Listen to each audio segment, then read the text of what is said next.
Buonasera e ben ritrovati con una nuova edizione del TG Flash. Arrestato presunto violentatore seriale a Trapani, l'indagine è partita dalla denuncia delle vittime. Una di loro è stata molestata mentre faceva jogging. Incidente stradale tragedia delicata lungo la strada statale 115, dove un'autocisterna si è ribaltata schiacciando un Audi. Il bilancio è di 3 feriti. Sul luogo del sinistro è intervenuta la polizia stradale per i rilievi del caso. Crolla un'abitazione in via Gramignani a Catania, i pompieri sono intervenuti e hanno messo in sicurezza l'area.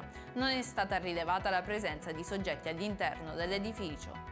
Scoperto un giacimento di acqua nella Sicilia meridionale, precisamente nel sottosuolo di Gela. Potrebbe rappresentare una svolta significativa per compensare la crescente carenza idrica. Effettuata la scoperta da un gruppo di ricercatori dell'Università di Malta, dall'ONGV e dall'Università di Roma. Infine il meteo: domani in Sicilia si prevede una giornata soleggiata con qualche nube sparsa, stabili le temperature. Per questa edizione è tutto. Per tutti gli approfondimenti di queste notizie potete consultare il nostro sito www.newsicilia.it. Arrivederci.